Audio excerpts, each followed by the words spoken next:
The 2025 holiday season is coming to an end, and some of us are already thinking ahead to the 2026 holidays. It's likely you've got a flight in mind and you're wondering how much budget to set aside. I might have some bad news for you. Airfares are going up in the next year. But stick with me, I have got some tips of how you might be able to work around this. Hi, I'm Justine, the nerdy half, and I love to travel.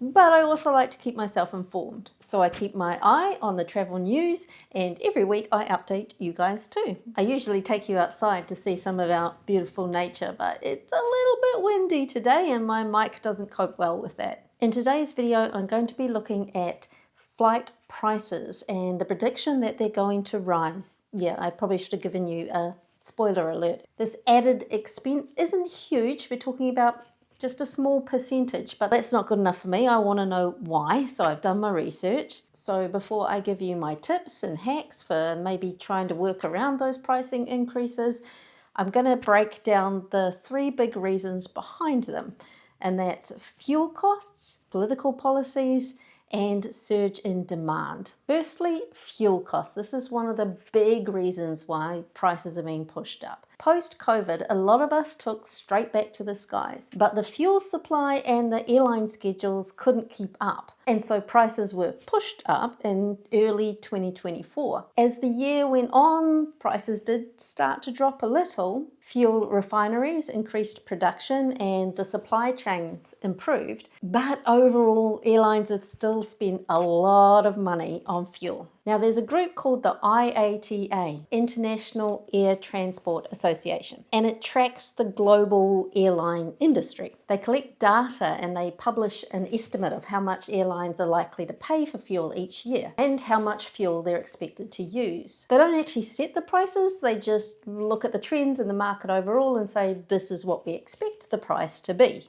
And heading through 2025 and into 2026, they're showing that they're remaining high and they're likely to stay there, if not increase. There's a geopolitical layer to all of this. You probably already know that any conflict in the Middle East is going to impact on fuel costs. So even though there's no blockages to the oil supply routes now, there are hints of it coming up. History shows us that Iran will use their oil supply as leverage during any kind of escalation or conflict in their region. Tensions there escalated mid-2025. Iran's parliament voted to consider closing down the oil supply, and this prompted threats and preparations of naval mines. Now, no mines have been deployed and shipping does continue, but analysts are flagging a risk of missile attacks, of GPS blocking or mining that could halt around about 20 to 30% of the global oil supply. And that put up the cost of war risk insurance, and all this ripples through into the cost that the consumers pay. There is some good news in that airline models, the newer ones, are getting a lot more fuel efficient. The Boeing 787 and the Airbus A350, they burn less fuel per passenger than the older planes. Apparently the wider model jets use about 20 to 25% less fuel on the longer hauls. So of course this lessens the amount of fuel that airlines have to buy, which should help keep the prices even. But it doesn't quite work that way because these changes and these upgrades are gradual. The old planes are only slowly being replaced, and these newer models are expensive as they are anyway. And they still can't cope with some kind of sudden shock in the oil market. So all up, the industry's saving from better fuel efficiency is actually only a very small percentage. Now, at the same time, there are increasing regulations globally for airlines to use better quality fuel. By this I mean more sustainable fuel. So there's something called SAF, Sustainable Aviation Fuel, but you can apparently mix it with the fuel they already use, and overall it helps improve the environmental quality of the aviation fuel. So for example, in the EU in January 2025, airports were required to have at least 2% blend of SAF in their fuel supply. And the EU plans to increase this requirement annually. A small win for the environment, but it's a pinch on the wallets because SAF costs 2 to 4 times more than regular jet fuel. So industry-wide, spending on SAF rose to several $billions over 2025, and that's expected to increase in 2026. And unfortunately, the environment isn't winning that much because, like I said, it's a very small percentage. And that's not just because of the cost, it's because we can't actually produce enough. Apparently, we're producing less than 1% of what we actually need in SAF. So the reduction in emissions is pretty low as well. The bottom line is that fuel takes up about 20 to 30% of an airline's overall operating costs. So as that increases, those costs get passed on to us. But it's not just fuel that's going to keep pushing up those prices in the upcoming year. Government policy is another big issue. One of the biggest players to keep an eye on is the ICAO, or International Civil Aviation Organization. It's a United Nations agency. It's made up of around about 193 countries, and it sets the standard for international aviation. One of their global programs is called CORSICA, and that stands for Carbon Offsetting and Reduction Scheme for International Aviation. Thought I'd let go of my acronyms when I moved out of education, but it turns out you can't escape them.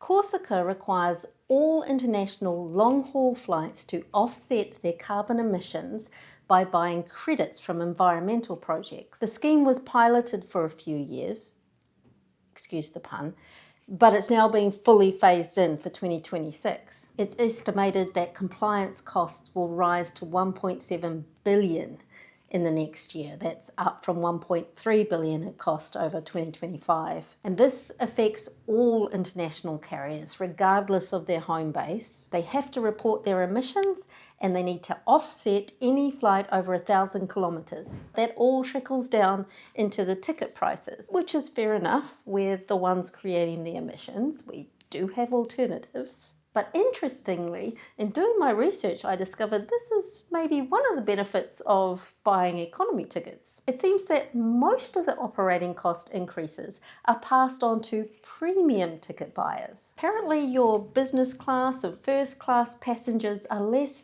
price sensitive. They don't notice so much and they accept the price increases without so much pushback. And premium seats make up 30 to 40% of an airline's profits. So even though there's fewer seats, they're going to end up absorbing most of the price increases. I don't know why this makes me so happy.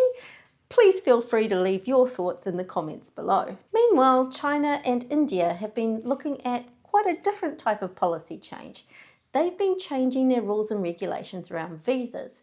Now, they are also not the only ones. If you haven't seen last week's video about all the visa changes over 2025, I highly recommend it. It kind of blew me away how much has changed. So there should be a link up there to watch it if you haven't already. But what you'll see is that places like China and India have relaxed their visa regulations, making it easier for short-term travelers from their countries to flip back and forth. This boosted a lot of demand within Asia's biggest market. Around about 10 to 15% more passengers on just the Mumbai to Shanghai route. But, and this is a big but, slots are limited at the airports like Delhi's international airport. There's only a certain amount of airplanes they can fit. So while the government's made it easier to enter the country, without changing the airline infrastructure, the airport infrastructure, air traffic control systems, etc., you're simply not going to get enough planes in the air. And so your classic economics 101, as supply cannot meet demand, prices increase. And that's the third big factor that's going to push up all our ticket prices in 2026. Demand. After all the restrictions of the COVID year, 2024 onwards has seen a huge revenge travel surge. It seems all of us wanted to make up for those missed trips. And at the same time, as businesses started to open back up again, companies restarted their international travel, conferences and meetings, etc. Those of us who are introverts, we reveled in the Zoom meetings and the working from home in our pajamas. But then we kind of took off and used that into digital nomading as soon as the restrictions were lowered. Meanwhile, all the extroverts doubled down on their need for face-to-face meetings, and the end result, everybody wants to fly. And airlines have just struggled to add capacity fast enough, which have led to around about 5 to 10% shortages on the popular routes. Building new fleets, training new pilots, expanding airport slots, these all take time. So of course, to try and lower demand, the prices go up. Now, if you're watching this video in an airport departure lounge as you wait for your boarding call, you can already see holiday travel is exemplifying this trend right now. Globally, there is record-breaking bookings this year, and the planes are going to stay full right through the Western New Year celebrations. Airport data from major hubs already show bigger queues and longer delays. It's an insight into the squeeze that's coming. So I have some practical tips to help you out.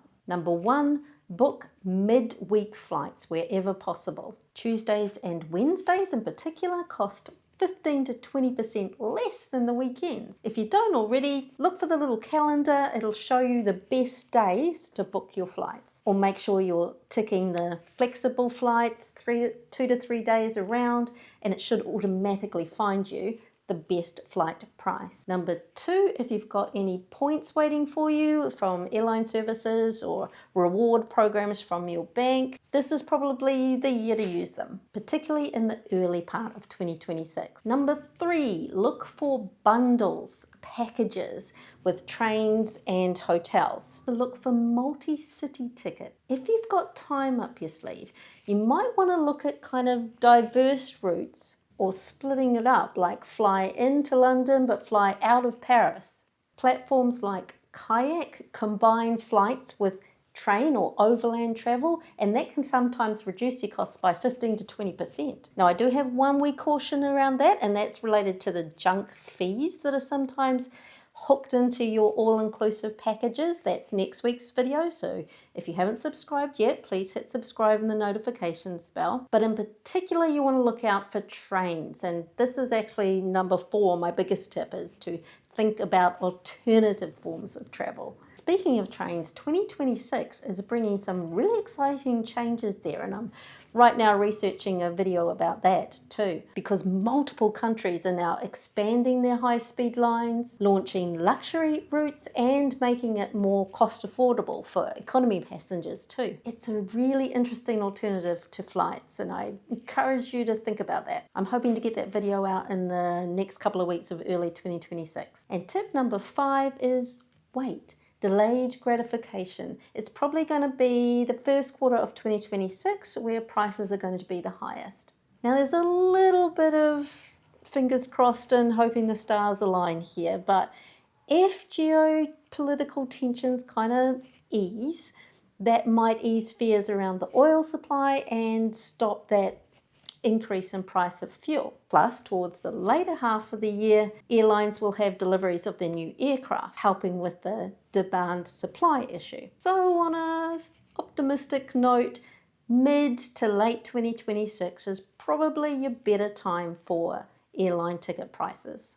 I'll keep you updated with this, as I'll keep you updated on all the travel news in my community or membership area, and of course in my weekly videos. So if you haven't subscribed, please do so and hit that notifications bell. What's happening next week? I actually don't know, but whatever it is, I hope you'll be there to find out with me. Until then, happy travels everyone.